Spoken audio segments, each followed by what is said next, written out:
Hello, ഇന്ന് നമുക്ക് bread വെച്ച് വളരെ ഈസി ആയിട്ട് ഒരു നല്ല സ്നാക്ക് എങ്ങനെയാണ് ചെയ്യുന്നതെന്ന് നോക്കാം. അപ്പോൾ എല്ലാവരും ട്രൈ ചെയ്ത് നോക്കുക. ആദ്യം ഈ ചാനൽ കാണുന്നവരുണ്ടെങ്കിൽ ഒന്ന് സബ്സ്ക്രൈബ് ചെയ്ത് സപ്പോർട്ട് ചെയ്തേക്കണേ. അപ്പോൾ നമുക്ക് വീഡിയോയിലോട്ട് പോവാം. അപ്പോൾ ആദ്യം തന്നെ മിക്സിയിൽ ചെറിയ ജാർ എടുത്തിട്ട് അതിലേക്ക് ഞാനൊരു മുട്ട ചേർക്കുന്നുണ്ട്. പിന്നെ 2 വെളുത്തുള്ളിൻ്റെ അല്ലി ചേർക്കുന്നുണ്ട്. നമ്മൾ മയണൈസാണ് കേട്ടോ ഉണ്ടാക്കുന്നത്. അപ്പോൾ അതേപോലെ തന്നെ ഒരു പകുതി നാരങ്ങ, അത് മുഴുവനായിട്ട് ചേർക്കുന്നില്ല, ഏകദേശം 1 ടീസ്പൂൺ അത്രയൊക്കെ ചേർക്കുന്നുള്ളൂ. അപ്പോൾ കുരു വീഴാത്ത രീതിയിൽ നമുക്കിതൊന്ന് പിഴിഞ്ഞ് ചേർത്ത് കൊടുക്കാം. അതിന് പകരം വിനാഗിരി ചേർത്താലും മതി. പിന്നെ ആവശ്യത്തിനുള്ള ഉപ്പ് ചേർത്ത് കൊടുക്കുക.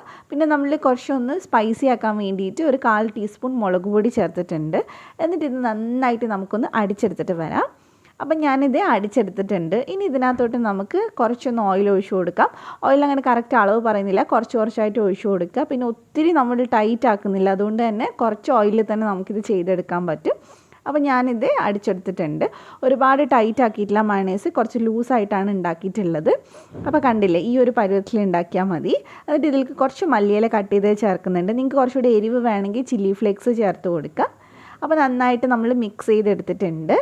അപ്പോൾ ഇനി നമുക്ക് വേണ്ടത് 4 പീസ് ബ്രെഡാണ്. അപ്പം ഞാനിത് ബ്രെഡ് എടുത്തിട്ടുണ്ട്.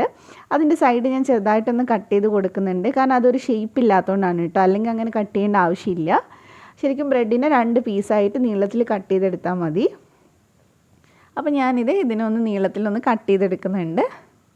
അപ്പോൾ നമുക്ക് 4 പീസ് ബ്രെഡ് വെച്ച് നമുക്ക് 8 സ്നാക്കാണ് കേട്ടോ ചെയ്യാൻ പറ്റുക. അപ്പോൾ അതേ നമ്മൾ കട്ട് ചെയ്തെടുത്തിട്ടുണ്ട്. ഇതിൻ്റെ സൈഡൊന്നും കട്ട് ചെയ്ത് കളയേണ്ട ആവശ്യമൊന്നുമില്ല, ഇങ്ങനെ തന്നെ നമുക്ക് ചെയ്തെടുക്കാൻ പറ്റും. അപ്പോൾ ഇനി നമുക്കിത് ചെയ്ത് തുടങ്ങാം. ഇതിന് വേണ്ടിയിട്ട് ഞാൻ ഓൾറെഡി ബ്രെഡ് ക്രംസ് ഉണ്ടാക്കി വെച്ചിട്ടുണ്ട്. അപ്പോൾ ഇതിനകത്തോട്ട് ഞാൻ ചെറിയൊരു ഉരുളക്കിഴങ്ങ് പുഴുങ്ങിയിട്ടില്ല കേട്ടോ, പച്ച ഉരുളക്കിഴങ്ങ് തന്നെ നന്നായിട്ട് ക്യാരറ്റ് ഗ്രേറ്റ് ചെയ്യുന്ന പോലെ ഗ്രേറ്റ് ചെയ്ത് നല്ലപോലെ 2-3 തവണ കഴുകി ഒന്ന് വെള്ളമൊക്കെ തുടച്ചെടുത്തിട്ട് ഇതിലേക്ക് ചേർത്ത് കൊടുത്തിട്ടുണ്ട്. അപ്പോൾ കുറച്ചായിട്ട് ഉരുളക്കിഴങ്ങ് ചേർത്താൽ മതി, മുഴുവനും ഒരുമിച്ച് ചേർക്കണ്ട. എന്നിട്ട് നന്നായിട്ട് മിക്സ് ചെയ്തെടുക്കുക. കുറച്ചൊന്ന് ക്രിസ്പി ആയിട്ട് കിട്ടാനാണ്. ഉരുളക്കിഴങ്ങ് ഇല്ലെങ്കിൽ നിങ്ങൾ സ്കിപ്പ് ചെയ്താലും കുഴപ്പമൊന്നുമില്ല. അപ്പോൾ ഇനി നമുക്ക് ബ്രെഡ് ഇതുപോലെ മയണൈസിൽ നന്നായിട്ടൊന്ന് ഡിപ്പ് ചെയ്തെടുക്കുക. മയണൈസ് ഒരുപാട് കട്ട് ചെയ്ത് തോന്നുന്നുണ്ടെങ്കിൽ അതിലേക്ക് 1-2 സ്പൂൺ പാലൊഴിച്ച് മിക്സ് ചെയ്താൽ മതി കേട്ടോ. അപ്പോൾ ഇനി നമുക്ക് ഇതുപോലെ ബ്രെഡ് ക്രംസ് നന്നായിട്ട് പൊതിഞ്ഞെടുക്കുക. നമ്മൾ ഉരുളക്കിഴങ്ങ് ചേർത്തുകൊണ്ട് തന്നെ നന്നായിട്ട് പ്രസ് ചെയ്ത് ഒന്ന് കൊടുക്കണം, എന്നാലേ നന്നായിട്ട് അതിൽ പിടിച്ചിരിക്കുകയുള്ളൂ. അപ്പോൾ നല്ലപോലെ നമുക്ക് ഫുള്ളായിട്ടൊന്ന് കോട്ട് ചെയ്തെടുക്കുക. ഒരു സ്പെഷ്യൽ ടേസ്റ്റുള്ള ഒരു സ്നാക്കാണ്. ഉണ്ടാക്കാനാണെങ്കിൽ ഭയങ്കര സിമ്പിളാണ് കേട്ടോ, ഒട്ടും ടൈം വേണ്ട നമുക്ക് ചെയ്യാൻ. അപ്പോൾ എന്തായാലും ട്രൈ ചെയ്ത് നോക്കുക. അപ്പോൾ ഞാൻ നന്നായിട്ട് ബ്രെഡ് കോട്ട് ചെയ്തെടുത്തിട്ടുണ്ട്. അപ്പോൾ ഇനി നമുക്ക് ഇതൊന്ന് ഫ്രൈ ചെയ്തെടുക്കാം. അപ്പോൾ ഫ്രൈ ചെയ്യാനായിട്ട് ഞാനിവിടെ ഓയിൽ വെച്ചിട്ടുണ്ട്. അതൊന്ന് ചൂടാകുമ്പോൾ നമുക്ക് അതിനകത്തോട്ട് ഇട്ട് കൊടുക്കാം. പിന്നെ ബ്രെഡ് ആയതുകൊണ്ട് തന്നെ ഫ്ലെയിം കുറച്ച് വെച്ചിട്ട് ഫ്രൈ ചെയ്താൽ നല്ലോണം എണ്ണ കുടിക്കും. അപ്പോൾ നിങ്ങൾ ഒരു മീഡിയം ടു ഹൈ ഫ്ലെയിമിൽ തന്നെ വെച്ചിട്ട് ഫ്രൈ ചെയ്തെടുത്താൽ മതി, കാരണം ഒത്തിരി അങ്ങ് വേവാനൊന്നും ഇല്ല.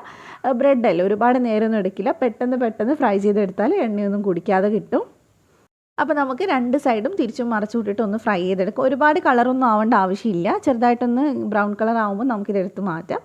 ഇപ്പോൾ ഇത് നന്നായിട്ട് റെഡി ആയിട്ടുണ്ട്. ഇനി നമുക്കിതെടുത്ത് ഒരു ടിഷ്യൂ പേപ്പറിലേക്ക് മാറ്റാം. ഇതേപോലെ തന്നെ നമുക്ക് ബാക്കിയുള്ളതും ഫ്രൈ ചെയ്തെടുത്താൽ മതി. അപ്പോൾ എന്തായാലും എല്ലാവരും ഒന്ന് ട്രൈ ചെയ്ത് നോക്കുക കേട്ടോ. എല്ലാവർക്കും ഇഷ്ടമാവും ഉണ്ടാക്കി കഴിഞ്ഞാൽ. ഉണ്ടാക്കാനും വലിയ പണിയൊന്നും ഇല്ലല്ലോ, നമുക്ക് പെട്ടെന്ന് ചെയ്തെടുക്കാൻ പറ്റും. അപ്പോൾ നിങ്ങൾക്ക് റെസിപ്പി ഇഷ്ടമായിട്ടുണ്ടെങ്കിൽ ചാനലൊന്ന് സബ്സ്ക്രൈബ് ചെയ്യുക, തൊട്ടടുത്തുള്ള ബെല്ല് ക്ലിക്ക് ചെയ്ത് ഓളോടെ ക്ലിക്ക് ചെയ്യുക. എന്നാൽ മാത്രമേ ഞാൻ വീഡിയോസ് ഇടുന്ന സമയത്ത് നിങ്ങൾക്ക് നോട്ടിഫിക്കേഷൻ വരുള്ളൂ. അപ്പോൾ നമുക്ക് മറ്റൊരു നല്ല റെസിപ്പി ആയിട്ട് ഇൻഷാ അല്ലാഹ് വീണ്ടും കാണാം. Thank you for watching.